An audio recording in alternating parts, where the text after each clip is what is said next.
Brian's been on an excursion. Okay.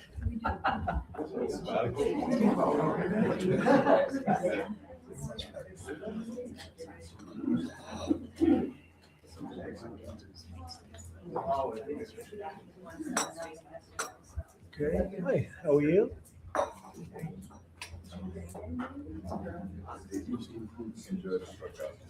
Are you all ready? A lot of media, as usual. So thank you to the incredible members of my cabinet. They're doing a phenomenal job. Everybody pretty much agrees to that, including our newest member, Secretary of Homeland Security, Mark Wayne Mullen. Thank you, Mark.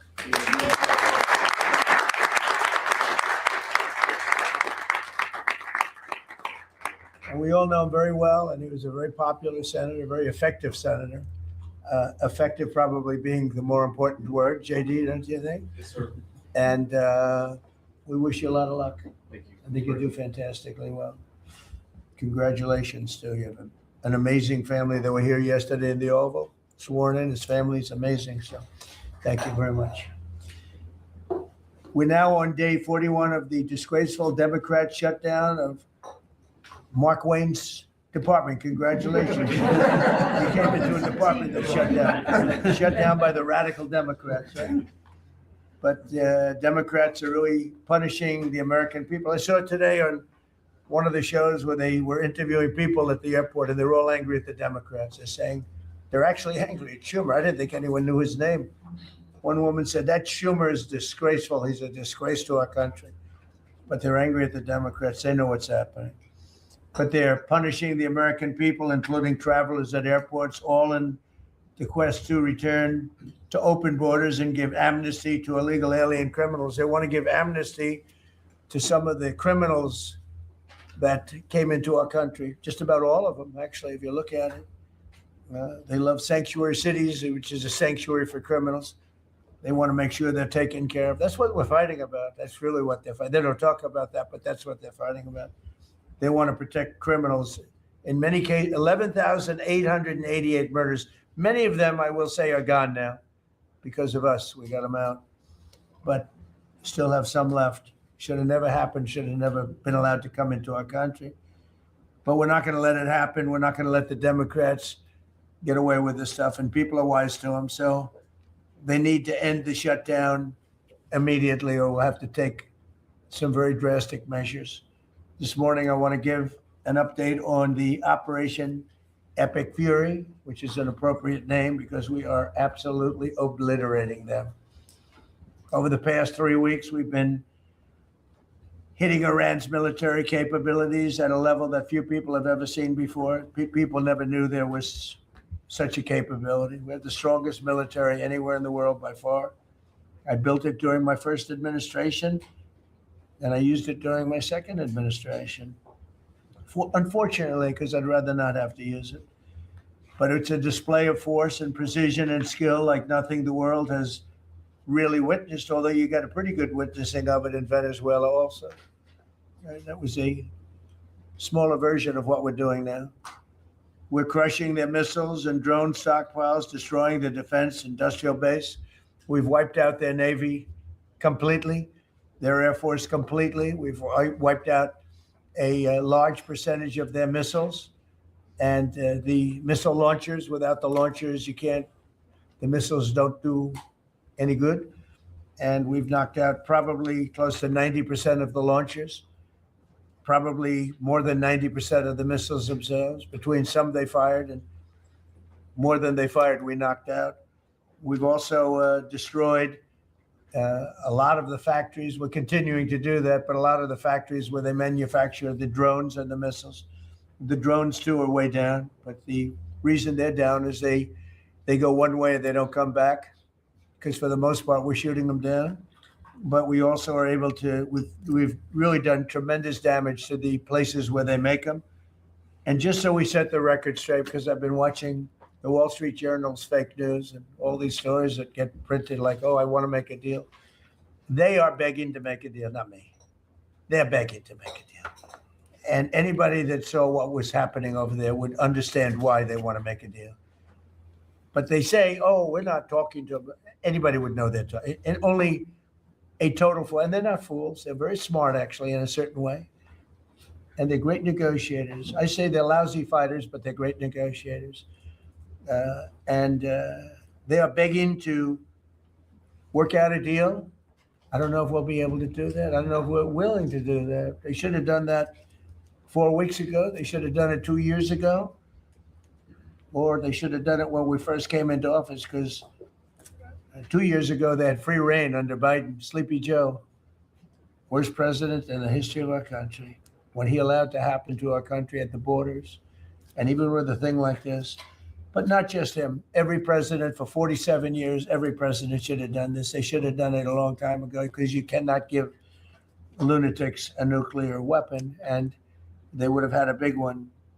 It stopped really when we did the B-2, but even before that, the Barack Hussein Obama, what he did where he gave them the Iran nuclear deal, gave them free will toward a nuclear weapon. Basically, he chose Iran over Israel and others that didn't want him to do it. But I terminated that deal. Had I not terminated that deal, you would have had a nuclear weapon years ago, and it would have been used, guaranteed. And one of the reasons you know about the guarantee is because their neighbors were sort of like bystanders. They weren't involved very much.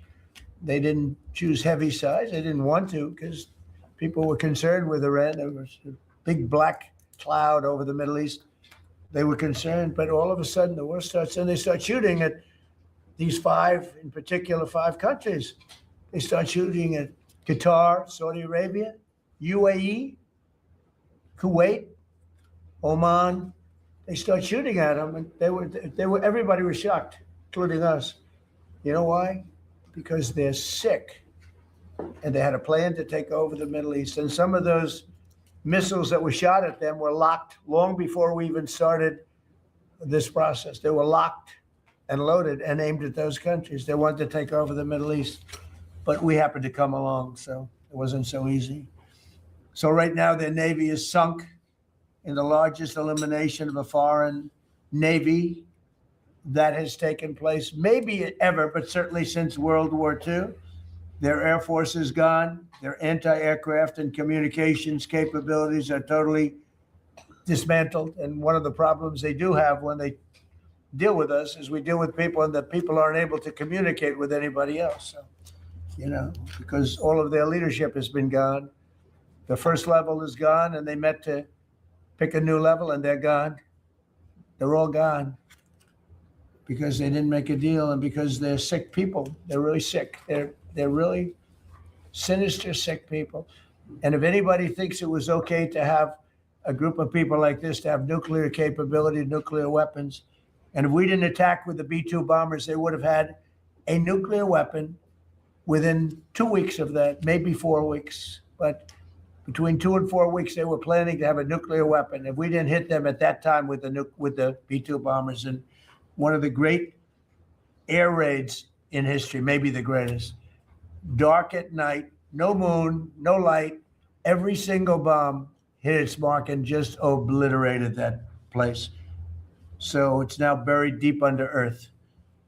And it was an amazing thing, but they would have a nuclear, and they would have used it without question. And you know that because why did they shoot all these countries that weren't even really involved with them? They weren't involved.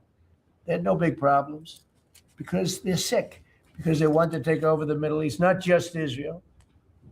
Certainly Israel would have been the first on their list. They would have used nuclear weapons, a nuclear, you don't need too many of them, but they would have used a nuclear weapon on Israel, and they would have used it on the neighbors, and then they would have come after us.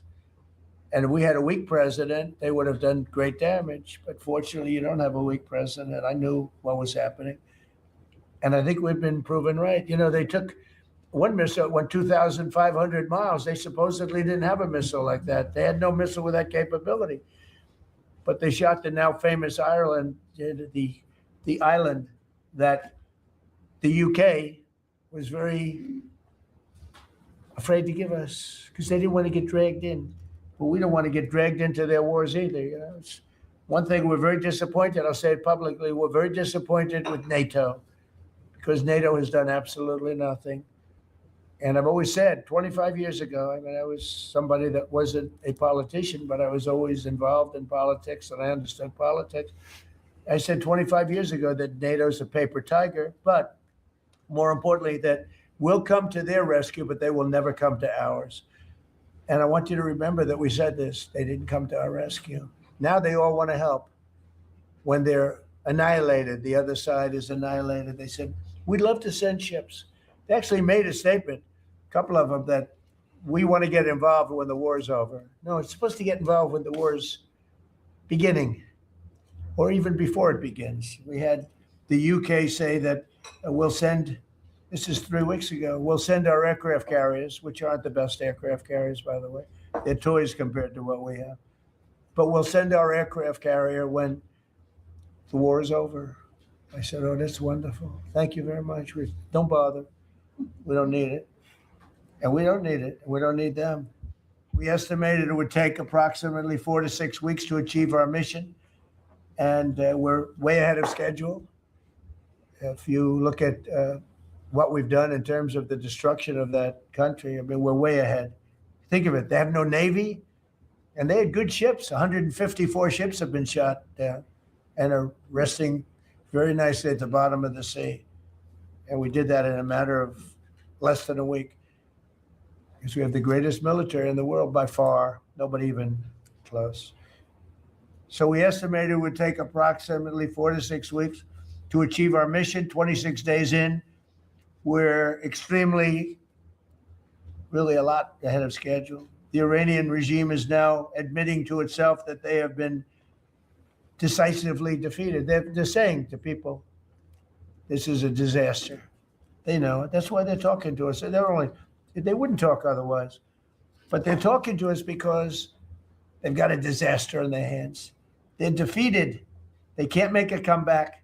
We're free to roam over their cities and towns and destroy all of their crazy nuclear weapons and missiles and drones that they're building. And we're doing that. They now have a chance to make a deal, but that's up to them. And they'll tell you, we're not negotiating. We will not negotiate. Of course they're negotiating. They've been obliterated.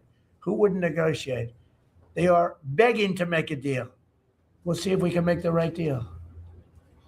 And if they make the right deal, then the strait will open up. Hormuz Strait will open up. And even now, we don't know if there are any mines. You know, they have 22 they call mine droppers. Think of it. Who would have 22 mine droppers? There's a boat that drops mines. Who has 22 mine droppers? Except for people with very evil intention. So every one of those mine droppers has been struck with the same weapon we used to stop drugs from coming into the United States of America. When we hit those boats, it's the exact same weapon, extremely effective. We have unlimited supplies and extremely effective, but they have no more mine droppers. By the way, speaking of drugs, we're 98% down drugs coming in by water, by the ocean, by the sea, 98%. And we're trying to find out who are the 2% because we think they're the bravest men anywhere in the world. Maybe women. But whoever's on those boats is very brave or doesn't watch television. But where drugs coming in by sea, coming in by water, are 98% down. And now we'll stop the drugs coming in by land. The land is the easy one. You had to stop the water. A lot of it came into the water. Now it's all pinched. And these people are trying to come in by land. And we will, that's it. That's the easy one. But we had to take care of the water first. Nobody's coming in. Virtually nothing is coming in anymore. It was hundreds of millions of dollars a week were coming in by water. But they now have the chance, that is Iran, to permanently abandon their nuclear ambitions and to chart a new path forward. We'll see if they want to do it. If they don't, we're their worst nightmare. In the meantime, we'll just keep blowing them away, unimpeded, unstopped. Well, there's not a thing they can do about it. They can't do anything about it, you know. I tell you, if they could, you'd be hearing about it. you'd be hearing about it. You don't hear anything about it. They can't shoot our jets. We have the best military equipment in the world. No, not even a contest. You see that with Venezuela. They had other equipment. They didn't have ours. It didn't work. Didn't work. Think of it. We did the situation in Venezuela. It was a great military operation, getting a very, very dangerous man who's killed a lot of people, forced people into our country. Incredible. He emptied his prisons in Venezuela, emptied his prisons into our country. And I hope that charge will be brought at some point, because that was a big charge that hasn't been brought yet. It should be brought. He emptied his prisons into our country and was a major purveyor of drugs coming into our country. And he's now been captured and, I guess be given a fair trial. But I would imagine there are other trials coming, because they've really sued him just in a fraction of the kind of things that he's done. Other cases are going to be brought, as you probably know. In the meantime, with Iran, we're going to keep doing what we've been doing. And nobody's a match for the United States, but they're not a match for the United States. It's small potatoes. That's why I'm so disappointed in NATO, because this was a test for NATO. This was a test. You can help us. You don't have to, but if you don't if you don't do that, we're going to remember. Just remember this in a number of months from now. Remember my statements. They have an expression, a great expression. Never forget. Never forget. So as we end threats to America abroad, we're focused here at home on building the greatest economy in the history of the world. Now, before this started, the Dow hit 50,000. The S&P hit 7,000. Both of those achievements were not achievable. Every one of you, most of you, I guess, said you'll never hit 50,000 during a 4-year period because it was too high a number. Well, we hit it in our first year. And I said, well, now we have to take an excursion to Iran, and we have to stop this maniac who's no longer with us. The supreme leader wasn't so supreme, no longer with us. It's very sad. But we have to stop him from blowing up the world, blowing up the Middle East, and blowing up our country. And we did that. And frankly, I thought the oil prices would go up more, and I thought the stock market would go down more. Hasn't been nearly as severe as I thought. I think they have confidence in maybe the American president and maybe the people sitting around this table. But Americans filing their taxes this year are receiving record-setting refunds. It's been a very big story. Well, it should be a big story. I don't think you read about it that much, but I speak about it. I speak about it because if I speak about it, at least people here, you don't write about it. You don't write about the drug prices going down. It'll be going down 30, 40, 50, 60%, 70%. Favored nations, called most favored nations. We're going to be paying the lowest price anywhere in the world. Before we paid the highest price in the world, Bobby, right? And now we're going to pay the lowest price in the world. That's quite a difference. It's a difference of from 40 to 70 and 80 and even 90%. That's a pretty big difference. But we're slashing regulations, and investment is pouring in from all over the world.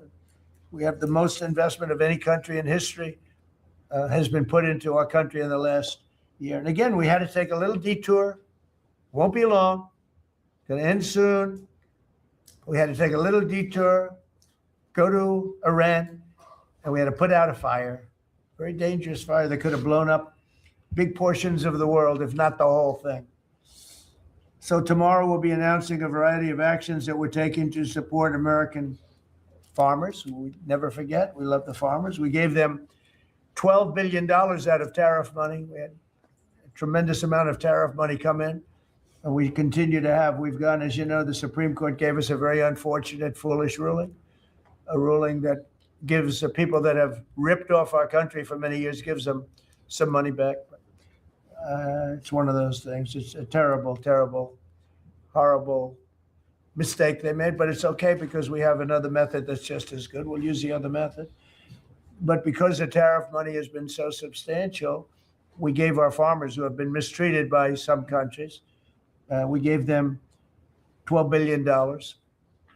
And they're extremely happy, and they deserve it. They've been great. They never complain. They just go out and they farm, and they wouldn't do anything different. They wouldn't trade jobs with any of you, except maybe some of the fake media. I don't know. Somehow I don't see that. I like their job better, actually. I love the farmers. So we gave them $12 billion. So in just a few moments, Treasury Secretary Scott Bessent will discuss the actions that we're taking to address energy prices, which have not gone up as much as I thought, Scott, to be honest with you. And, it's not over, so maybe it'll go up a little bit more. It's all going to come back down to where it was and probably lower. And my predictions have been right. Trump was right about everything. They have a new hat. Trump was right about everything. It's pretty right. But Scott's going to address that. And I think before we go very much further, I want to ask Vice President J.D. Vance to say a few words about where we are with the situation. He's involved with Steve and with Jared on negotiations. And then some of the others will speak. We'll have Marco say a few words. Pete Hegseth, who was born for this role. I mean, he's doing a great job. They gave him a hard time. And now people, I'll tell you, somebody came up to me yesterday, gave you a very hard time, said, I made a mistake. Pete Hegseth is doing a good job. So when I tell you who, you're not even going to believe it. He said, he gave you such a nasty hard time, but you're doing great. And then Steve is going to speak, and Scott will speak last. And if we have any questions, we'll take some questions. You may have questions. I doubt it, but you may have some. So, JD, please. Yes, sir. Well, thank you. It's good to see everybody. Proud to be part of this team. Proud to be serving the president of the country. Let me just say a couple of things. First of all, is the president summarized this very ably. But look, the Iranian conventional military is effectively destroyed. They don't have a navy. They don't have the ability to hit us like they could have even a few weeks ago. And what that does is that gives us options, Mr. President. Now, there's been a lot of reporting about diplomatic options, about negotiations. There's, of course, Pete and his team. There are further military options. But what we have now that we didn't have when the president took over just a little over a year ago is the ability to use every tool at our disposal to ensure that Iran doesn't get a nuclear weapon. Because when I say options, I think it's important the American people know options for what? And it's options to ensure that Iran never has a nuclear weapon. You talk about people who walk into a crowded supermarket and have a vest on, and they blow up the vest and a couple of people get killed, and that's a terrible tragedy. What happens when what's on the vest is not something that can kill a couple of people, but can kill many, many tens of thousands of people? That is the most important American national security objective that exists for any administration at any time, is you don't want the worst people in the world to have a nuclear weapon. That's why the president is doing this. That's why the president cares so much about this particular issue. I'll let Steve talk a little bit about the details of the negotiation. But the last thing I'll say before I turn it over to Marco is I'm very mindful, of course, that we have a lot of folks overseas fighting very ably for the United States of America. I know Pete and the whole team, we're very proud of them, but they're fighting at a time where we are about to enter as Christians the most important week of the Christian calendar, the Holy Week that celebrates the return of Jesus Christ to Jerusalem. And so I want to say to all of my fellow American Christians, but particularly those serving in the Gulf, that I wish you all a very blessed Easter, a very blessed Holy Week, and we continue to stand behind you and continue to support you every step of the way. Thank you, sir. Thank you very much. Marco? The most important job any president has is to keep the American people safe. And every president says it, but we have a president that means it and does something about it. As the president outlined very clearly to the world on the night this operation began, Iran has been at war with the United States for 47 years. For 47 years, Iran has been killing Americans and attacking Americans across this planet. And other presidents had an opportunity to do something about it. And they all warned about how Iran was dangerous, but they refused to act. And this president's not someone that's going to refuse to act. He's not going to leave a danger like this in place. He's going to address it, and that is what he is doing. From the very first night of this operation, the president made it very clear. People like this, and now what I'm talking about is not the people of Iran. The people that run this country are radical Shia clerics. These are religious fanatics. Look what they are doing now at their weakest point. This is the weakest Iran has ever been. And look at what they're doing. They're attacking embassies. They're attacking hotels. Imagine what these people would do if they had a nuclear weapon. That is an unacceptable risk for the world. By the way, the president's not just doing a favor to the United States and to our people. This is for the world. He defined very clearly on the first night of this operation what the goal was. We were going to destroy Iran's Navy, and that is happening. We were going to, if it hasn't already happened, I'll let Pete speak to the specifics of it. We were going to destroy their missile launching capabilities. We're well on our way to achieving that goal. We were going to destroy the factory so they couldn't make more missiles and more drones. And that is moving forward. Every single objective the president clearly laid out on the first night of this operation is being effectuated. Again, Pete will speak to the specifics of it. This has been an incredibly successful operation. Every day, it may not get covered because, we're unlike them. We're not bombing embassies and hotels. We're hitting military targets. But every day, the Department of War lets the drummer get wicked over every portion of Iran that has these military capabilities, and the results are going to bear fruit for the world. The world is going to be a safer and a better place when President Trump's mission here is achieved.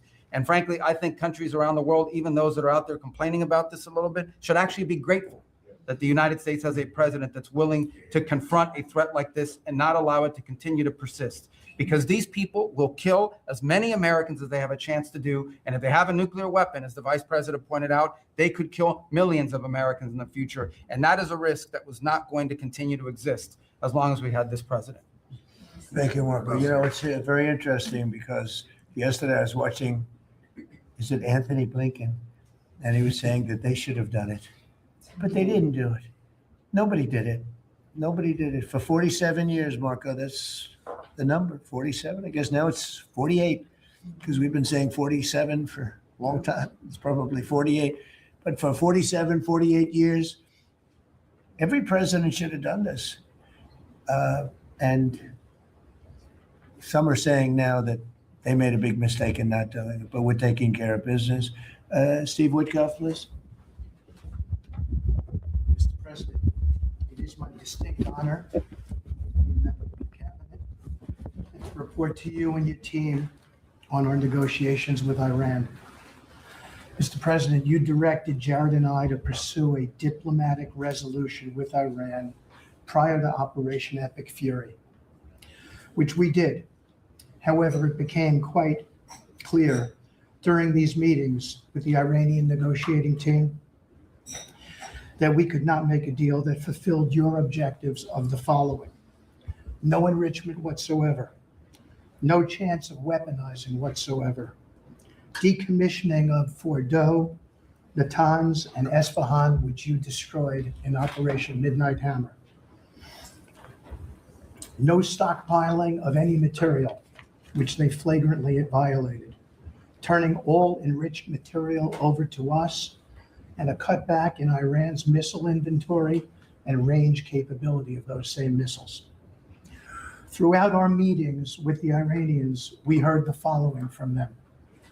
The Iranians have the inalienable right to enrich. Then we heard they possessed enough 60% enriched material, 460 kilograms, to make 11 atomic bombs. Finally, we heard the following statement. They would not give up diplomatically what we could not win militarily. In other words, they were again miscalculating the success of Midnight Hammer, which was a total success. These are incontrovertible signs among many other signs, sir, that their regime had not given their negotiating team authority to make a deal required by you. We conferred with you and all the other members of your foreign policy team, Susie Wiles, Pete Hegseth, the chairman, Marco Rubio, JD, Scott Bessent, Chris Wright, John Radcliffe, throughout all of these negotiations, and we were repeatedly rebuffed on everything we asked for. I have no doubt that we exhausted all efforts on behalf of a peaceful resolution, as you directed. Jared and I both agreed that the Iranians were there to buy time until a weaker president arrived. This was a flawed strategy, as your clear direction was to never allow Iran to obtain a nuclear weapon today or any time in the future. Against that backdrop and our compelling military successes in Epic Fury, we have had multiple reach outs from the region and others who want to play a role in ending this conflict peacefully.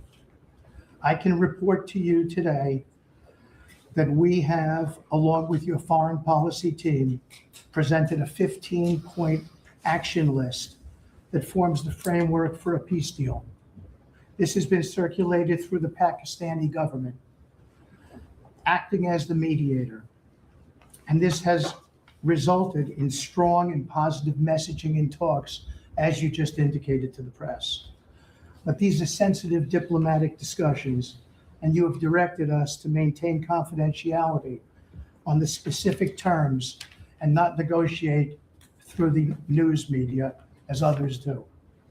I can say this: we will see where things lead, and if we can convince Iran that this is the inflection point with no good alternatives for them, other than more death and destruction. We have strong signs that this is a possibility, and if a deal happens, it will be great for the country of Iran, for the entire region, and the world at large.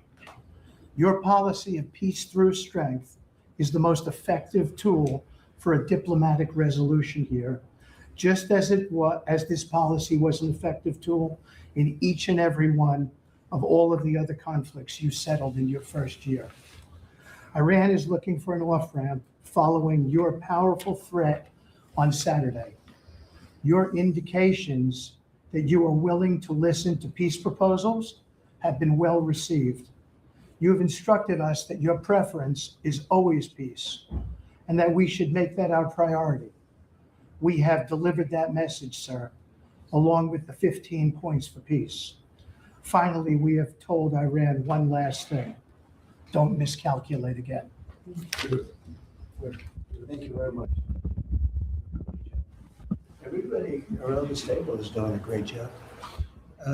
Pete Hegseth, please. Mr. President. I'll start kind of where you left off, Mr. President. Thank you for doing the work of the free world and having the courage to step up and stop the Iranian terror regime from holding the world hostage. That's really what it is. And 27 days ago, Iran had a modern military. Never in recorded history has a nation's military been so quickly and effectively neutralized. Operation Epic Fury is not an endless war. It's a decisive campaign with clear objectives to destroy Iran's offensive military capabilities and ensure they never obtain a nuclear weapon. This is stuff for the history books. This is stuff for legacy.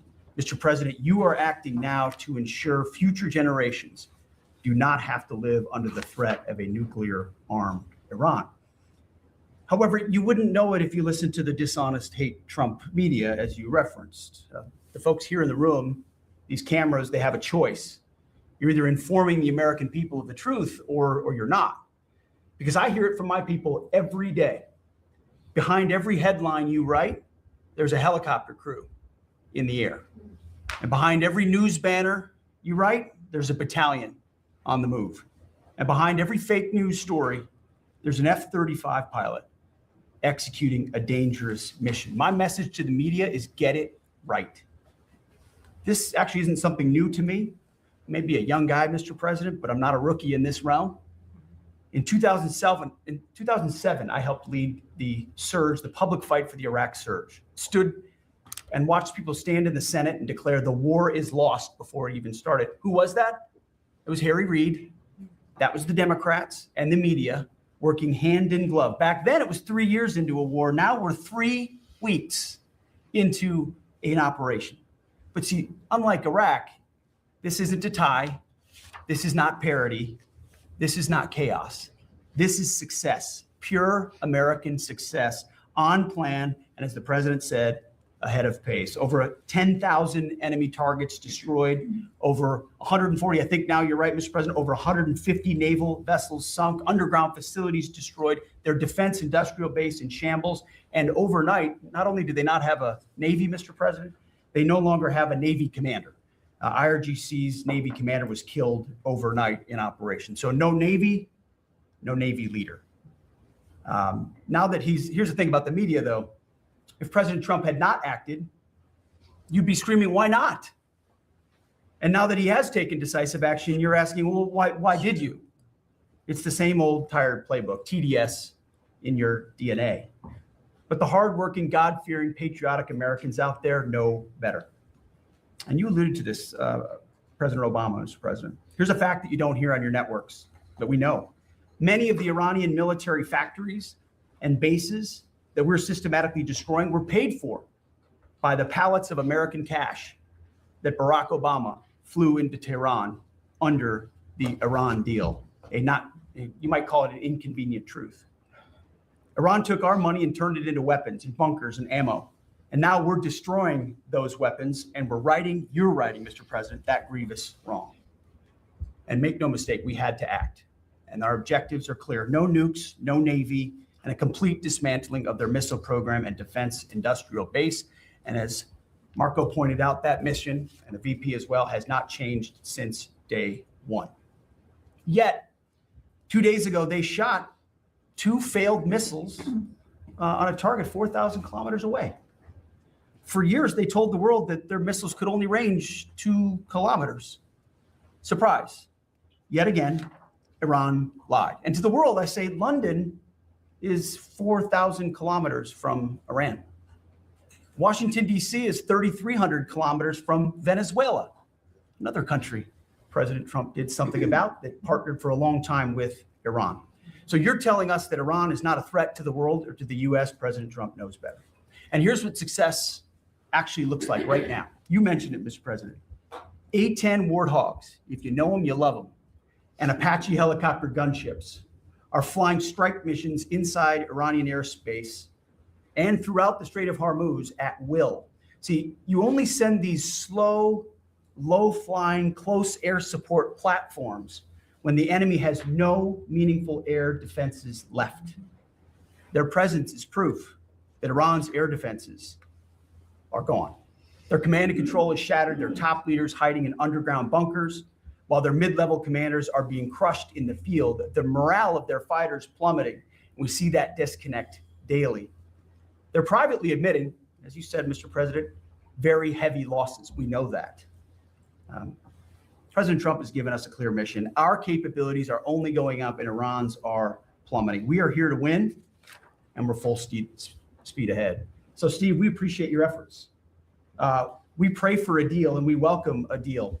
And we have the ultimate deal maker to make it happen. But in the meantime, as I said yesterday, the Department of War will continue negotiating with bombs. War is negotiation by other means. And finally, I want to thank our incredible troops, our pilots, crews, sailors, refuelers, air defenders, the absolute best of America, the real 1% of our country. This president, President Trump, has your back. And I know this cabinet prays for you every single day. And we ask the American people to do the same as they continue in this mission. God bless. Thank you. Thank you very much. It's great. I think before I ask Scott to say a couple of words, it would be great if people like the mayor of Chicago and the governor of Illinois would say, please come in and stop the crime. A beautiful young lady was killed the other day, and the father was a very good friend of Dan Scavino, and he took it very hard. Dan took it very hard. Like the father, friends. They grew up together, and it's a young lady whose life would be saved if we did what we did as an example in Washington, D.C., which is now a safe city. All the time, people come up to me in the building, people that work here, they say, thank you so much. I know immediately what they're talking about. They're able to walk to work. They walk to work. You all walk to work. Some of you were mugged. I know you told me stories. Some of you were mugged. One person in particular was viciously mugged in the group right here. It's not happening anymore. You have a safe city. Louisiana, the governor of Louisiana called me, could you help me with New Orleans? They just had the Mardi Gras. He said it was the safest Mardi Gras we've ever had. Sounds terrible to say. No murders. You know, it sounds like, who would say this? No murders. But they always had murders. They had a lot of crime during Mardi Gras. He said virtually no crime. We had the troops down there. Memphis, Tennessee, I just got back. We were there. Crime is down 75% in a short period of time. We're there 5 months. We could do that for Chicago. We could do that for New York. We could do that for LA. And we could do that for, frankly, San Francisco. I know they have a mayor who's trying very hard. He's a Democrat, but he's trying very hard. But we can do it much more effectively because he can't do what we do. He can't take people out from the city and bring them back to the country from where they came, where they were in prisons. They were allowed to go in prisons. They were drug dealers, the highest level drug dealers, murderers, 11,888 murders. We do things that they can't do. I had friends calling me up from San Francisco. Could you give him a chance? I said, absolutely. If you want him, we'll give him a chance. He's trying. He's doing okay, but we could do much better. We could make it a lot safer than it is. San Francisco, a great city, was a great city, could quickly become a great city again. But, they're going very slowly. I tell my friends, they're very substantial people. They're in a certain business where people have made a lot of money. I hope that lasts. But they have a tremendous potential. It was one of the greatest cities in the world. Now it's got a lot of crime. And the mayor is really trying. Again, a Democrat trying. And I spoke to him. He just wants to have a chance. And I said, we'll give you a chance. But we can solve it very quickly. This young lady would be around today if we were around, because we have nobody coming through our border. I mean, literally for 9 months, it's zero. It's hard to believe that number can be possible because millions of people came in through Biden. But nobody even tries. We don't have the caravans of thousands, 25, 30,000 people pouring into our border. They come up in caravans. We don't have caravans anymore. There's no such thing anymore. There's a name that I think I developed, but somebody developed it, but I think it was me. I thought it was inappropriate. And thousands of people would come up and just barge into our country, totally unchecked, totally unvetted. And this man came in, Dan, right? And he came in through the ridiculous open border of Biden. If we were there, the election was rigged. What are you going to do? Came back, big comeback. But if we were there, we wouldn't have had people coming through. It's amazing. It's so easy now because everyone knows they're not getting through. We don't have any caravans. Once they know that, when it was easy to come through. When I heard that they had an open border policy, I said, boy, this is going to be, I couldn't believe it. But when it was actually, it dawned on me because I had built 1,000 miles of wall and we were finishing up some and he didn't want to finish it up. I said, they really do want to have an open border. And we got it finished. But that young lady would be alive today. And she'd be alive for another reason, because we would have the National Guard in Chicago and in New York and in other places. And they love doing it. It's like training, to be honest. It's actually training. I never want to take them out of D.C. I mean, maybe somebody later on will do it, but I never want to take. The people, they say, we feel so good, we feel so safe.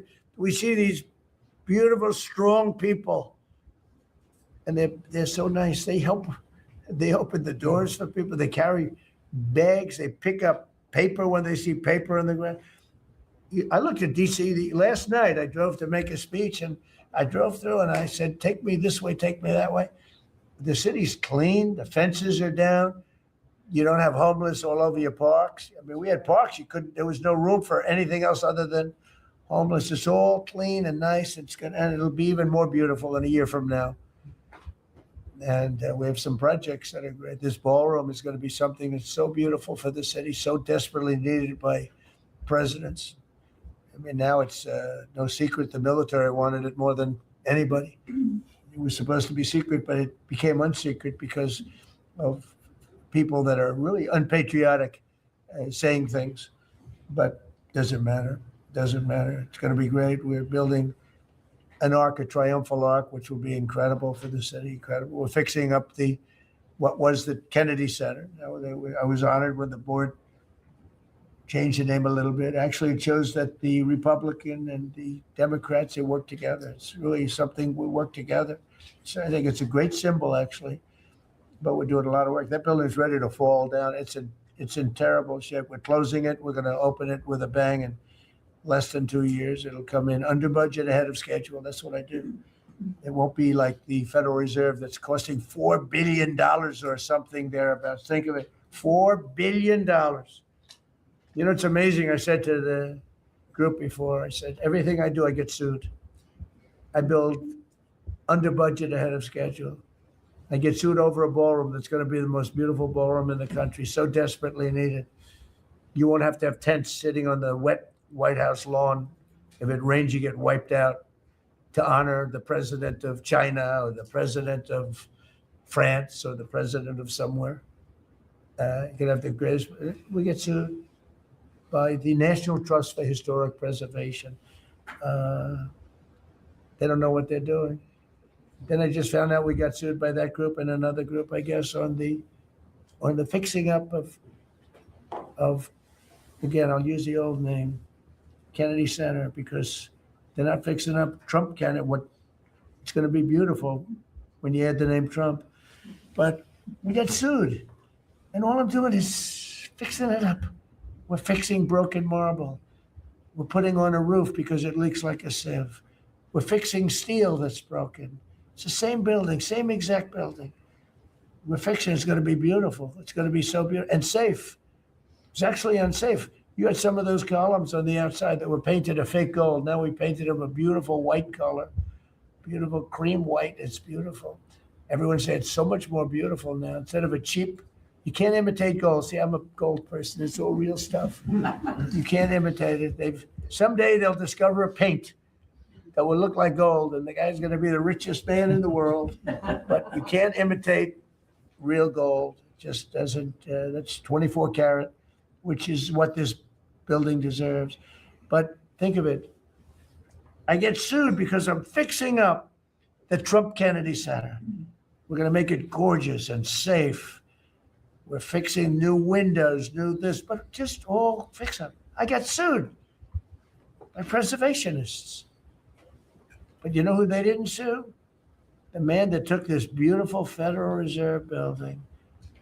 That's small, much smaller than the hotel I built. I built the Waldorf Astoria Hotel down the road. And it was a beautiful job for $201 million. It's bigger, I think, than the Federal Reserve building. And it's got rooms and bathrooms, and it's not like just an open office space, which is much cheaper to build. Think of this. I hear he's going to be over $4 billion for a little building. He doesn't get sued by anybody but me. I sue because it's either somebody's very crooked, which has to be, because what happened to all that money? You can't sue. I would have done that building for $25 million. It's going to cost maybe $4 billion, and we have a great new person coming in to take over the Fed. And Kevin may not ever have an office, because I don't know if they're going to be able to build. I passed that building the other day. It's a see-through. You know what see-through means? There's no walls up. And they're going to spend. But the National Trust for Historic Preservation, which is a joke, by the way, they didn't sue that building. They didn't sue anybody. But they sue me, and I build. And by the way, my buildings, it's all donations. Rich people and people are putting up the money. Zero taxpayer dollars. Is that right, Scott? Zero taxpayer dollars. Stuff is all done for free, and I get sued. This can only happen to Trump. But they don't sue the guy whose interest rates are too high. That's why we call him Too Late. His name is Jerome Powell. We call him Jerome Too Late Powell. And done a terrible job. He suffers from Trump derangement syndrome, as he probably should, because I hit him pretty hard. But so I don't blame him. But they don't sue a man who has taken this gorgeous building, ripped it down from the inside, taken ceilings that are as beautiful as you've ever seen, taken the ceilings down instead of leaving them, taking walls down that were 2 feet thick of solid concrete and plaster, replacing them with 6-inch walls with no insulation. I said, let me ask you, are you going to put insulation in? No, it's not in the budget. Oh. Insulation costs $5. Now you're gonna hear the guy next door. If he's next door to me, I'll be able to hear his military plan. I'll know exactly. If Lutnick is in there, I'll say, oh, I know exactly what Lutnick's got planned. It's the craziest thing I've ever seen. They've ripped this gorgeous building apart, and you can never build it again. I could, but it costs a lot of money. But a normal person can never build. So you're gonna have crummy little walls, a flat little ceiling eventually, but right now you don't have anything. And nobody sues this guy. And then when Janine Pirro, working with Pam and others, has the courage to sue to find out what happened to maybe $4 billion and a building that may never be occupied by Kevin Warsh. He may never get there. We're gonna have to find him some space in the White House. We'll put him in the basement of the ballroom. But when, now think of it, when Janine Pirro and Pam and the group, when they bring a suit, it's like, oh, this terrible thing. And then we have a judge that attacks us. So we've got to get our priorities straight. It's a very sad thing that's happened with the Fed. And then just one other thing very quickly, you have Gavin Newsom in California Railroad. That's 100 times over budget. It's out of control. It was supposed to go from the middle of San Francisco to the middle of LA. Well, now it stops way short of both.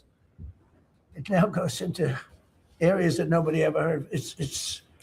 It's billions and billions of dollars over budget, years and years, maybe decades late. And that's why we have a country that has a lot of problems. We have incompetent people. It's all people. Think of this, Federal Reserve.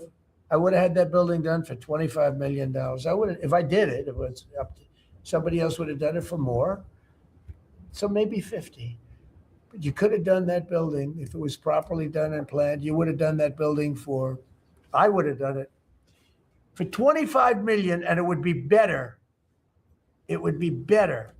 See this pen right here? This pen is an interesting example. It's the same thing.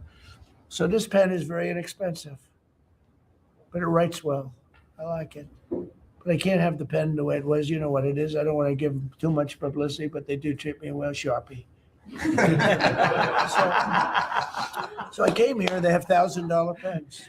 And you hand pens out, you're signing and you hand them out, you're handing them to all these people. Sometimes you have 30, 40 people. And they were $1,000 a piece. Beautiful pen, ballpoint. 1,000, it was gold, silver, gorgeous. But I'm handing out to kids that don't even know what the hell. What is this, mommy? It's kids. They're getting a pen for $1,000. They have no idea what it is. And I feel guilty because I'm like, I'm by nature, I don't, it's the government. I love the government like I love myself economically. I want to save money. So I'm saying, this is crazy. And it had another problem. They didn't write well. So I take it out and I sign and there's no ink. And I got all you people looking and you're saying there must be something wrong with Trump. And I'm signing and there's no ink in the pen and it costs $1,000. This one I called the guy. I said, I'd like to use your pen, but I can't have a gray thing with a big S on it saying Sharpie. As I'm signing a $1 trillion airplane contract to buy brand new fighter jets, brand new B-2 bombers, of which we just ordered plenty. I can't do that with the press. Use your pen, but I like the pen the best, but I'll sign it. I could do like Biden did, give it to somebody else to sign or an auto pen, or maybe sign it separately in another room, but I can't use your pen. He said, well, I can make it nicer. I said, what can you do? He said, I'll paint it black. I said, that's nice. And I could even paint the White House on it, sir, if you like, in gold, almost real gold, not bad. And I could even do your signature, sir. And by the way, this was not staged. I just saw the pen sitting there and I thought of this as an example of how $25 million spent by me at the Federal Reserve Building would be a better job than $4 billion that they're spending. And one of the things that Kevin Warsh told me, he said they ripped down the nicest building. I don't know what building they're talking about. They ripped down a building, Scott, right? Kevin Warsh said it's the most beautiful building in Washington. He said the most beautiful space. They ripped it down. Why did they do that? I don't know. Do you know what he's talking about? Is it true? Yes, sir. They ripped it down. We have a moron at the Fed. Who wouldn't be lowering interest rates right now? But I want to thank Janine Pirro and Pam and her group for having the courage to bring this suit. And I believe that the contractor on that job is probably one of the richest men in the country right now. I believe that it's not possible to spend that kind of money. 3 billion, 4 billion, nobody knows, nobody has any idea what it is. But it's over 3 billion, and it's probably going to be over 4 billion by the time they finish. And it may never get finished.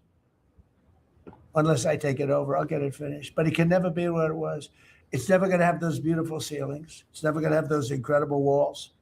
The walls were 1.5 feet thick of solid masonry. They ripped them down for no reason. And I just give you the story. And just to finish on this one. So I told that story to somebody and said, yeah, but it's not the same thing. I said, you're right. This one is better. It writes. So the guy said to me, you don't have to pay me, sir. I'll give them to you for nothing. I said, no, I don't want that. Let me pay you. I want to pay you. No, sir, you don't have to. You're the president of the United States. He was shocked. The head of Sharpie gets a call. I don't even know who the hell he is. He said, is this really the president? He said, no, you don't have to pay me, sir. This is such an honor. I said, nope, I want to pay you. He said, what would you like to pay? I said, how about $5 a pen? He said, that's all right. Whatever the hell we agreed to. Peanuts. As opposed to 1,000. And these were $1,000 pens. And we were giving them out. Sometimes, you were there for signings. I'd have 30, 40 people standing behind me. I'd give out 40 pens to people. Then somebody would say, could I have a couple extra? This way I go like this. Here, you want 5? Here, I take 5. But the bottom line is, they're better pens. It's a business story. So for $5, could be 0, but for $5, I get a much better pen than for $1,000. And I can hand them out. And actually, they become hot as a pistol. So what can I tell you? Yeah. With that, could I give it to, please, a man who's done a great job at Treasury, Scott? Good luck, Scott. Well, sir, as always, you're a tough act to follow. That is very illustrated. Your economic leadership has made our military mission possible. Mr. President, national security, as you always say, is economic security. Your leadership has shown the American people that there is no prosperity without security. That our mighty military on one side, but the U.S. economic strength is fighting off this evil regime. The Iranians believe they are fighting a two-front war. It is the military war that our great warriors are prosecuting, but on the other side, they are trying to take control of the global economy through a choke point that we believe does not exist and that we will overcome. Your historic Operation Epic Fury seized a generational opportunity to demolish a regime that has coordinated over 4 decades of global terror and claimed thousands of American lives. Many people, especially the Democrats, underestimate the will of the American people for short-term volatility for 50 years of safety that we are going to have on the other side of this. And I believe energy prices will be lower, inflation will be lower before we had the appearance of security, which is not real security. Now, the American people and the world will have absolute security. Through your maximum pressure campaign, Treasury has worked to uncover all financial lifelines through the regime and cut them off. You gave that order last March. This was not something that happened overnight. This is something that has been contemplated for almost a year. The Iranian financial system collapsed in December. We have systematically weakened Iran's ability to fund operations and procure weapons, and that required months of preparations. Threats to American national security have no place in the global economic system. The oil market is well supplied. We've taken actions to ensure oil supplies stranded at sea are made available to the global market. Your bold actions like the Development Finance Corporation's Maritime Reinsurance Program in conjunction with Central Command will soon provide shippers through the Gulf region with a level of security we have never seen before. Mr. President, We are starting to see more and more movement in and out of the Gulf today. And this is more than yesterday. And this is the beginning. I am confident that shipping traffic will continue to increase on a daily basis, even before we secure the straits. Turning to the home front, the U.S. economy remains strong. We had a strong economy thanks to you. We are the best insulated in the world thanks to your energy efforts in term 1 and term 2. The U.S. is an energy superpower. American workers' purchasing power is finally being restored. The latest figures indicate robust real compensation increases. We are starting to see the working family tax cuts benefits bearing fruit this tax season. 44% of tax returns have claimed at least one of your signature policies: no tax on tips, no tax on overtime, no tax on Social Security, deductibility of auto loans. The average tax refund is up more than 10% for working Americans. The economy you vitalized through your pro-growth policies is well positioned to withstand these temporary disruptions. The United States dollar has reasserted itself as a safe haven asset. The US dollar has appreciated since the hostilities began because everyone knows, thanks to your efforts, the US economy is the best position in the world and capital is flowing in. Efforts to reprioritize economic security are ensuring the United States remains secure, resilient, and prepared for the challenges ahead. As we approach the 250th anniversary, America will never be safer and more secure militarily and economically. Thank you. I just want to ask you a question. Is this guy central casting? I'm looking at him. I'm in Treasury. He might not be so good for war. I don't know. No, I'm looking pretty good too. I'm looking at this guy. He's central casting. Even the glasses are perfect. Where do you get those glasses? I think I'm going to get glasses like that. That's beautiful. Great job. That's really good. No, he's done a great job. And you all have. Proud of you all. Do you have any questions? Yes, Mr. President, are you going to go in for the uranium? Like, how do you secure Iran and? Let's assume I was or I wasn't. Why would I ever answer a question? Can you accomplish? What kind of a question? Am I going to go in for the, oh yeah, I'm going in. We're going in tomorrow at 3:00. How could you possibly ask a question like that and expect an answer? I don't know. But I don't know. I think you're a friendly person too. It's just such a ridiculous question. Mr. President, yes, Mr. President. Please. Thank you, Mr. President. There's been a report that potentially the U.S. is looking at diverting some munitions, air defenses that were meant for Ukraine to the Middle East. Is there any accuracy to that? Is that something you're considering? Well, I'd have to ask you, but we do that all the time. You know, we have tremendous amounts of ammunition. We have them in other countries, like in Germany and all over Europe. We have, you know, we're packed, and sometimes we take from one and we use for another. We help Ukraine. Biden started, and he gave $350 billion away. Too much, way too much. And we sell it now to NATO. We sell it to NATO, and they probably give it to Ukraine. Mostly, I think they give it to Ukraine, but we get paid for everything that we give. We don't give anything anymore. It's a tough situation, that whole Ukraine situation. Very, very tough. We're working very hard on getting that one solved.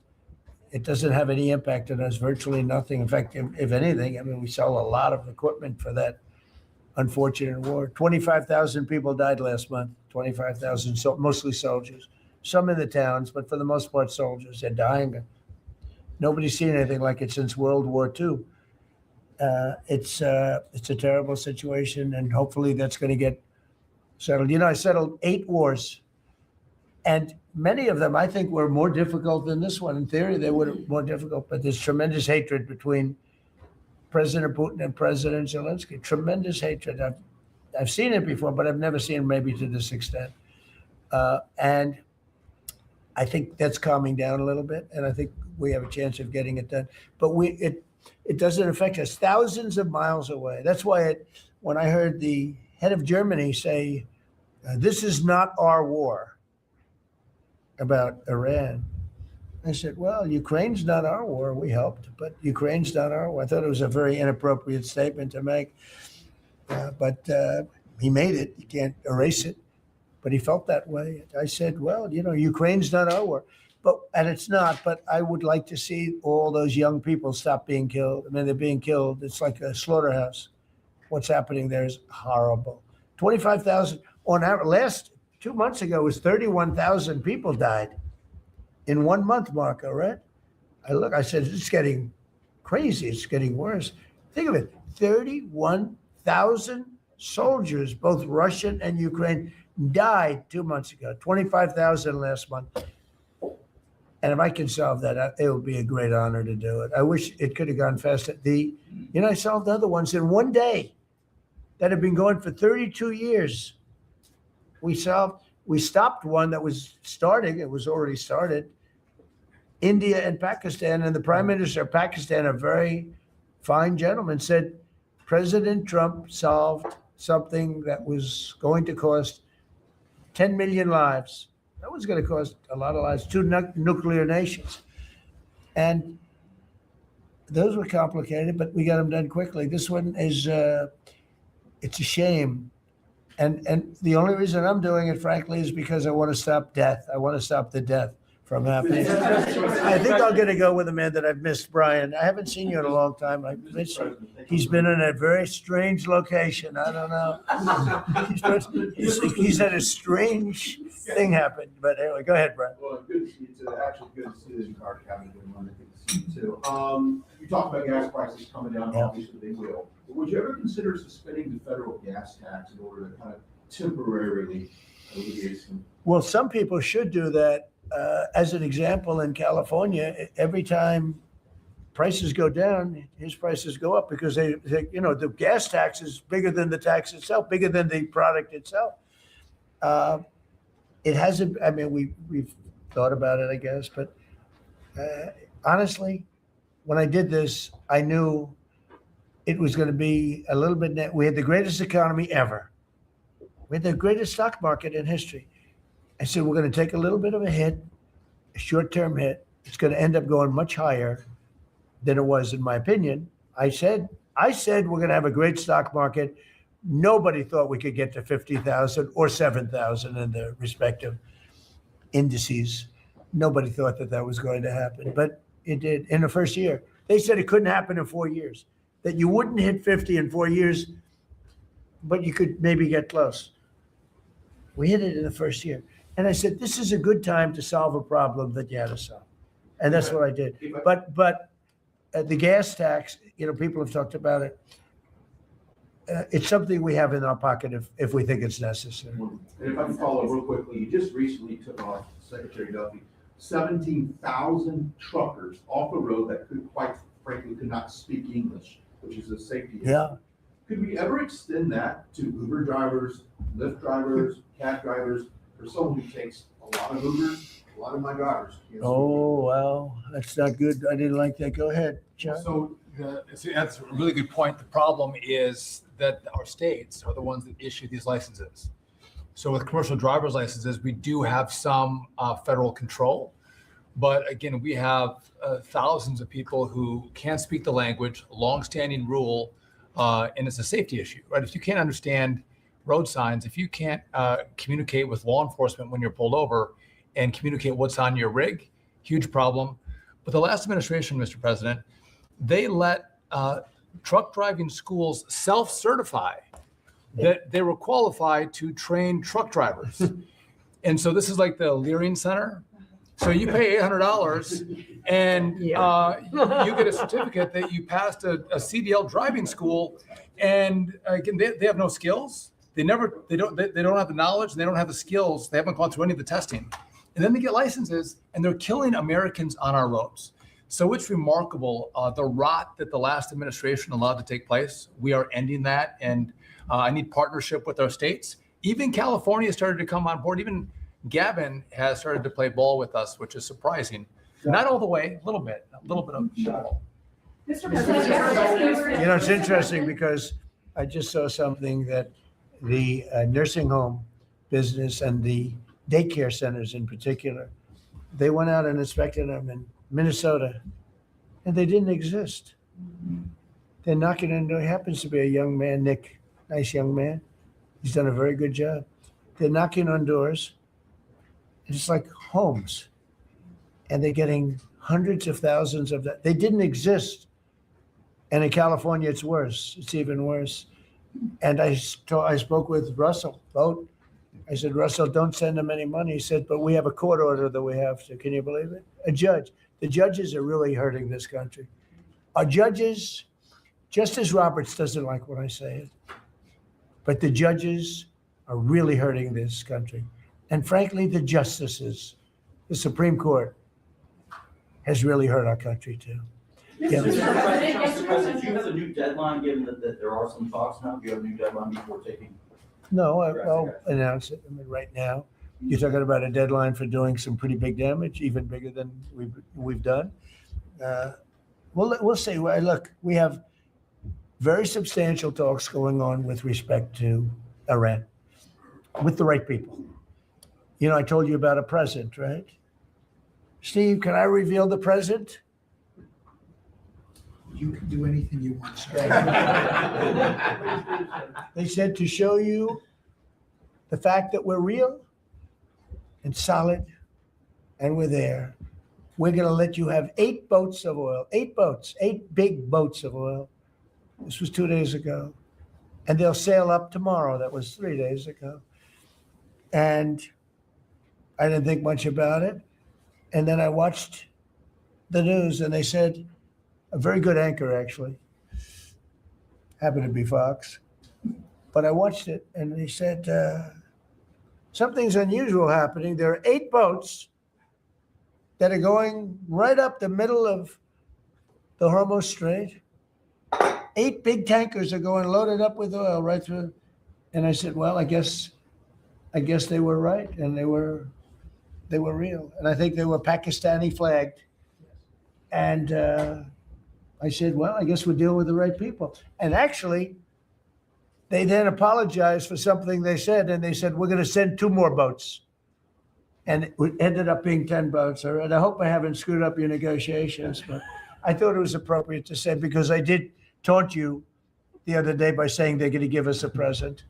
Yeah, Brewster. There were 2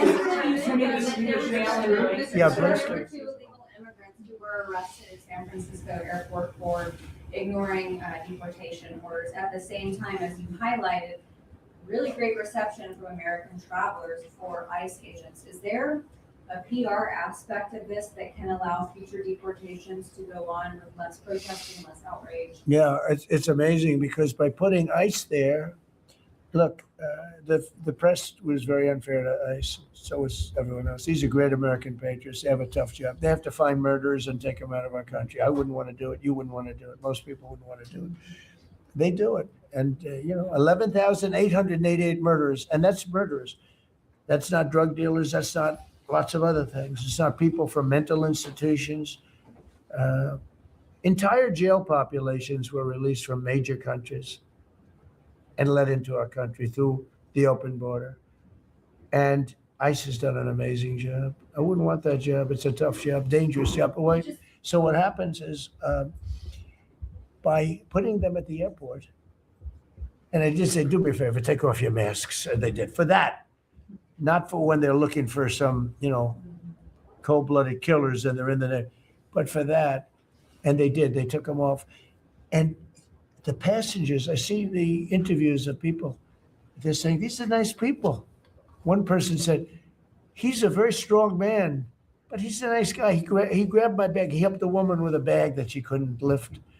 And I'll tell you, I don't want to use the word rehab because there was nothing to rehab, but rehab from the press, because the press is so tough on them. And these crooks in Minnesota, these crooked politicians and dirty cops, they're dirty politicians. Waltz is a dirty, crooked politician.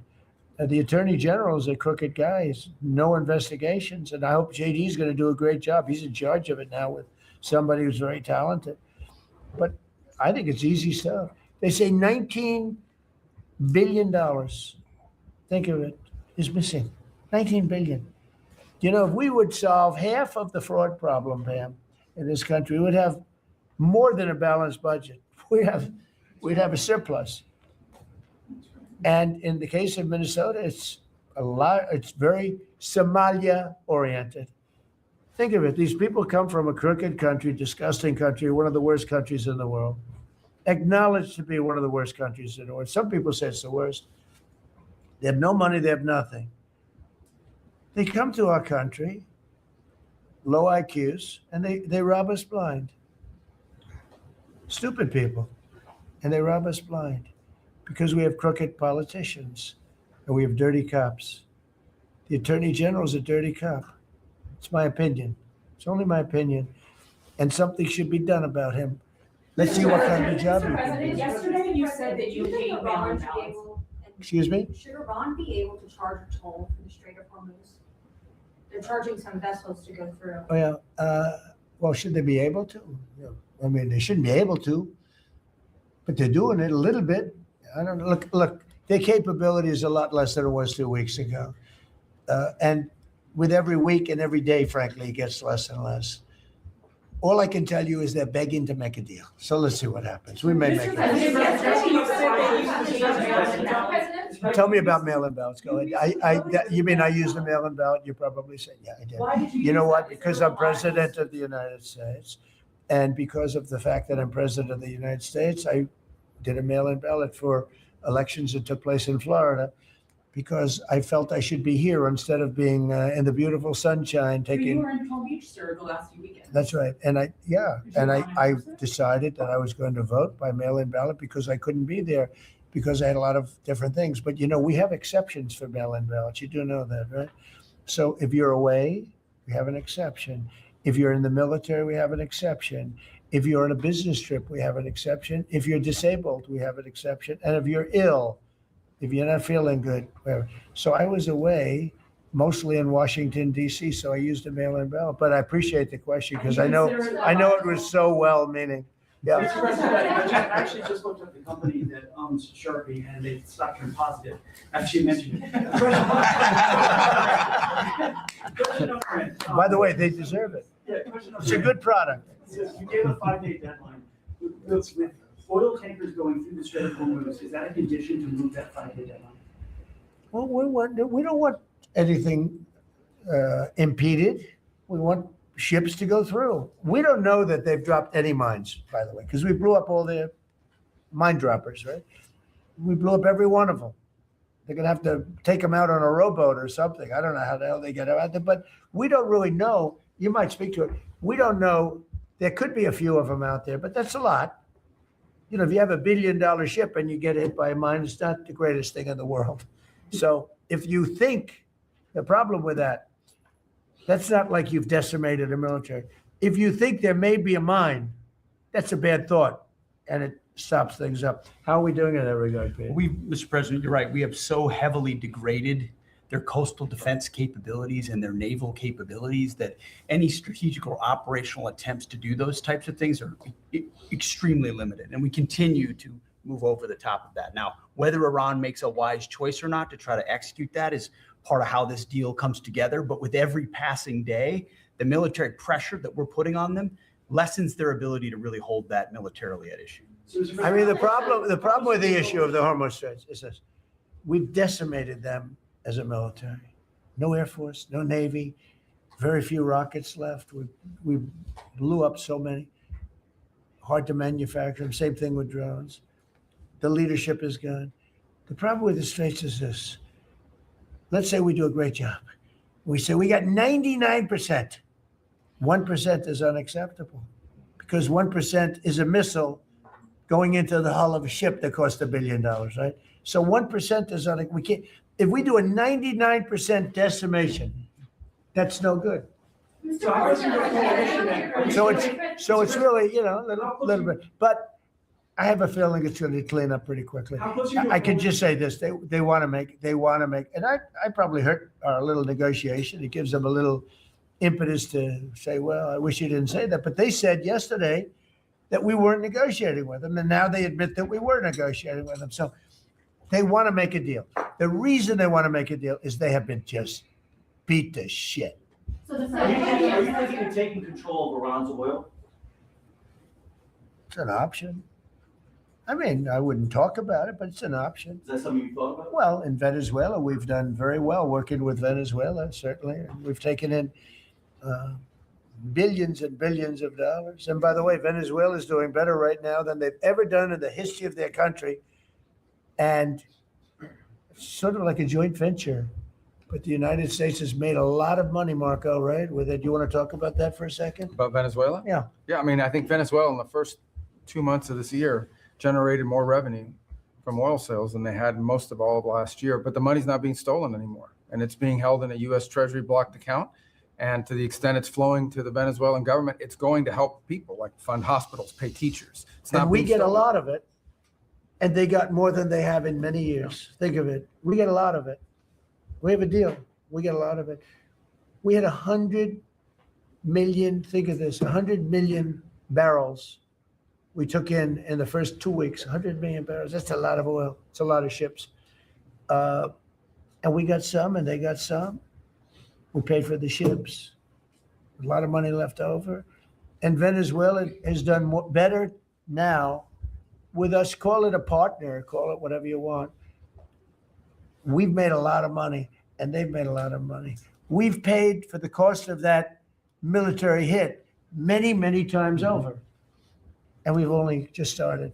Our relationship with Venezuela has been amazing. The people, actually, I'm the highest polling person. And in other words, after the presidency, I think I may go to Venezuela and run for president against Elsie. I may run against Elsie. It's an option. No, they like me in Venezuela, but it's an option for me. It's a wonderful option. Yes. There's some reports that Gulf allies are concerned about winding down the war too soon, potentially leaving Iran. Well, they probably like us to stay, but But the concern. if we don't stay, look, it's a beautiful thing about airplanes that go 2,000 miles an hour. You can get back there very quickly. If we don't stay, we're going to be protecting them. We know, they've been very good. Hey, Qatar, Saudi Arabia, in particular, Qatar, Saudi Arabia, UAE, the three of them, Kuwait, Bahrain, they've been 100%. Now, in all fairness, they could have gone the other way. They were surprisingly missiled. They were shot at. Nobody ever thought they'd be shot at. UAE had 1,400 missiles aimed at them. Fortunately, they had the greatest anti-missile weapon in history called the Patriot. Almost every single missile was shot down. We had an incident recently where 101 missiles were shot at a certain thing that we own that's very valuable. 101 missiles going 2,000 miles an hour. Out of the 101 missiles, every single one of them was shot down in midair and fell into the ocean. It's amazing technology. There's nobody has equipment like we have. Iran still has that enriched uranium. Is it even possible? Well, you're going to have to see, but I think we're in just very good shape. We're roaming. You know what we're doing? You know the word roaming free? We're over their skies with the most beautiful planes you've ever seen. Roaming free. There's not a damn thing they can do about it. And it would be nice if, like the fake news New York Times, which writes so fake, and the Wall Street Journal is terrible, terrible. I mean, I read a story today that I'm desperate to make a deal. If I was desperate, he'd be the first to know. Pete, let's get the hell out of there. I'm the opposite of desperate. I don't care. I want to know. In fact, we have other targets we want to hit before we leave. We're hitting them on a daily basis. No, I don't talk about you. I can't talk about specifics. A lot of people said that wouldn't matter. Maybe it does matter. Who knows? But I wouldn't talk. It's like the question this young lady asked. Sorry about I embarrassed her. I don't want to embarrass you because I think I think she's a friendly reporter, so I'm sorry. But I can't say what we're going to do because if I did, I wouldn't be sitting here for long. They'd probably, what is it called? The 25th Amendment? They'd institute the 25th Amendment, which they didn't do with Biden, which is shocking. The hard feel safe enough to leave the region because Steve said that they've got enough uranium to make 11 bombs. That's a very scary thing. So, well, again, I can't talk to you about that. You're asking me a question. You're essentially saying, will I go in and do something? I can't talk to you about that. Mr. President, we're looking at a coalition of ships to help, warships to help Yeah. protect tankers. How close are you to getting that coalition? Well, we have a coalition for them, but they should have been up here a long time ago. And they're affected. The amazing thing is we don't need the Hormuz Strait. We don't need it. We don't need it at all. We have so much oil. Our country is not affected by this. We have twice the amount of oil as Saudi Arabia or Russia, and soon it'll be 3 times the amount. Chris, do you want to speak to that for a second? And that's correct. Our total oil production is greater than Saudi Arabia's plus Russia, and more than we consume in the United States. So we're the largest. Pretty Yeah, good. pretty You nuts. know what they call it?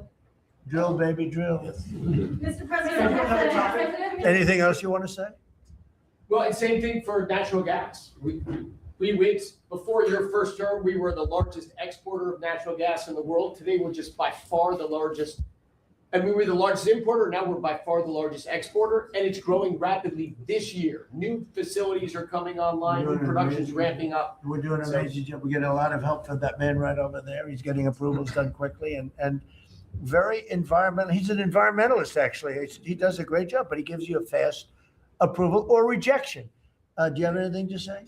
Well, back on Venezuela, where Chris and I have both had a chance to be there, I literally think they're going to put a statue to President Trump. And it's not a political statement. It's an I actual hope thing. so. That would be a great honor. No, because it's like they view President Trump like Simon Bolivar. He's the liberator of a country. And this is a country where they love American baseball. You look on the street, they're wearing NBA jerseys.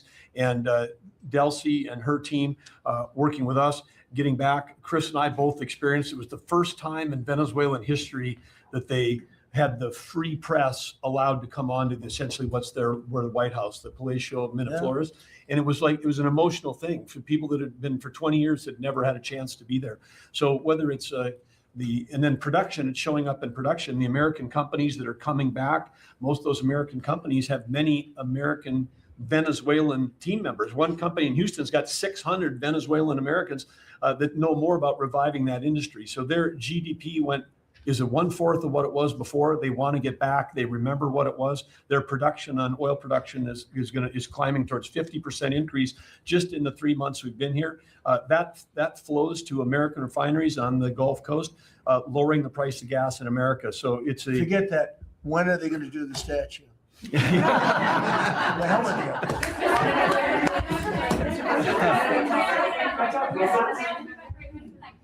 You've been really honest about how disappointed you are in Sir Keir Starmer, particularly in relation to Iran. So I'm curious about your phone calls with him, how easy they might be. And also, were you surprised by Are we talking about Starmer? Yes. And are you surprised by how weak? I think he's a lovely man. I do. I think he's a lovely man, but I think he did something that was shocking. He didn't want to help us. And maybe in particular that country, we were the longest bond, the longest ally. Australia too. Australia was not great. I was a little surprised by Australia. I wouldn't say anybody was great other than the 5 countries in the Middle East. We never really had very much support.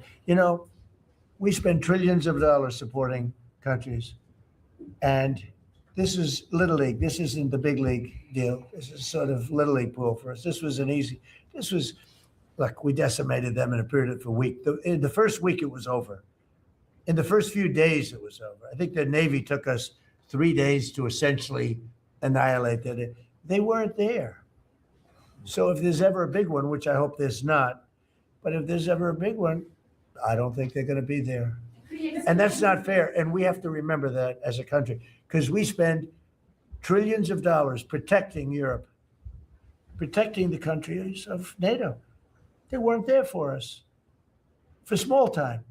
This is small time. You know what? Venezuela is a big deal, but it's not the big one. They weren't there. So what makes you think they'd be there if we needed them for something? And your prime minister was not there, as you know.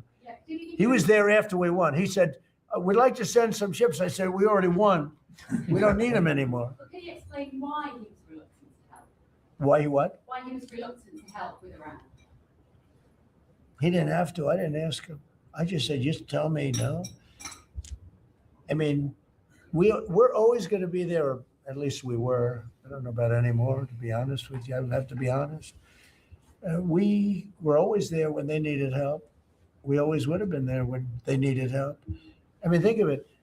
We're there to protect Europe from Russia. In theory, it doesn't affect us. We have an ocean, big, fat, beautiful ocean. But we're there to protect NATO, to protect them from Russia. But they're not there to protect us. It's ridiculous. It doesn't make sense. I tell you, a lot of people were big NATO people. I was never big. It was okay. I got them to pay 5%. By the way, they haven't paid it yet. You know that. You know, I got them to pay 5% from 2% to 5%. They didn't pay it yet. I got them to pay up to 2% because they weren't paying the 2%. Then I got them to pay 5%, which they should be at. And we had a lot of, oh, that was great, great. Oh, only Trump could do it. But the problem is they haven't paid. Because if you look at the numbers, they haven't paid yet. So we were there for them, but they were not there for us. Did we need them? No. I never thought we needed them. I was more doing a test. I said, I really would love to have you come up. Bring your boats. You can sail through the beautiful Hormuz Straits and you can protect people that are being shot at. They didn't do it. And that's small potatoes. Do you understand what I'm saying? Go ahead. I was just going to say, does it affect the state visit with the king that you're going to have in April? Are you looking forward to that? With the king? With the king No. coming here? No, he's a friend of mine. He's a great gentleman. As you know, he honored me and our country. He really honored our country. But we had an amazing time. I've known him as Prince Charles. I know him as King Charles. I'm proud of him. He's fighting a tough battle. He's tough. I think he's a fantastic. It has nothing to do with that. It's different. But he's gonna be here very soon, as you know. We're gonna have a state dinner. It's gonna be great. But I was very disappointed when the prime minister said, I won't be able to. It started with the island that the indigenous have claimed away from your country. And for some reason, you went for it. And all of a sudden, indigenous people that never saw the place, they never saw it. He was afraid that we would do something to himself because he's a liberal. That's the way they think. Mr. President, And when we needed the island to land that beautiful B-2 bomber, we were told we can't use it. We'd have to fly back to Missouri, which is a 17-hour flight, as opposed to a couple of hours. And I said, you got to be kidding. Not good. They made a big mistake. Mr. President, is the Friday deadline for Iran, is that pushed back now, or, and if not? I don't know yet. I don't know. Mr. Witkoff and JD and Jared will tell me whether or not they think it's going along. And if it's not going along, maybe not. And we have a lot of time. You know what? It's a day. In Trump time, a day, you know what it is? That's an eternity.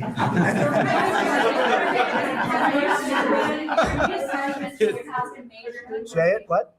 European Parliament just passed a major deportation plan. Some of the tenets of it are that member states can deport rejected asylum seekers to third countries regardless of whether they have a connection to it. It allows for detention periods of up to 2 years and also offshore return hubs or detention centers similar to ours. Who did this? Which country? European Parliament, and the vote was not close. It was 389 in Good. favor to 208 against. I'd vote So vote with them, yeah. Europe is where you are now. Do you think that will move the needle with Democrats? I don't care about the Democrats. The Democrats hate our country. The Democrats are in chaos right now. And they have no common sense. You know, they have one quality that's amazing. They stick together. And it's harder because they stick together in a ridiculous policy like men playing in women's sports, open borders for everybody, including murderers and anybody else that want it. We're open to you. Come in, murderers. You know why they do that? They do that for a couple of reasons, but they do it for votes because they think they're going to vote for the Democrats. Even though I did great with the Hispanic vote, tremendous with the Hispanic vote. You know, I turned that whole thing around. The Hispanics like me and I like them. And you know, it's interesting with the Hispanics. When I built the wall, everybody said, oh, that's going to ruin us for the Hispanic. It was just the opposite. They know all about immigration and they know all about death and crime, and they're smart people and they have common sense. They wanted to be protected from the people that were coming into our country. So, you know, I won the election with a very tremendous Hispanic vote, and I think it's higher now than it was then. So We're a party of common sense. The Democrats are a party of insanity. They're a party that will destroy our country. If I didn't win this election, I believe our country would have been destroyed by now. 1 year, that's all it would have taken. If you had Kamala or Sleepy Joe, either one, it wouldn't have mattered. They're the same thing. Two sleepy people, two stupid people. I believe, and by the way, Gavin Newsom, who is one of the candidates, I believe he took himself out of the running when he says he suffers from mental disability. And a reporter said it was terrible that I talked that way about somebody with mental disability. I said, I have no problem with it, but I don't want a person with mental disability to be my president. I mean, you don't want to have a person with mental disability being your president. And Gavin Newsom said that he can't read a speech. He can't do almost anything. And then he said he's as dumb as all the people in the room. And he got accused of being a racist, which was an amazing set. I thought it was the worst interview I've ever seen anybody give. He's actually a very stupid person. So I believe he's out of the running.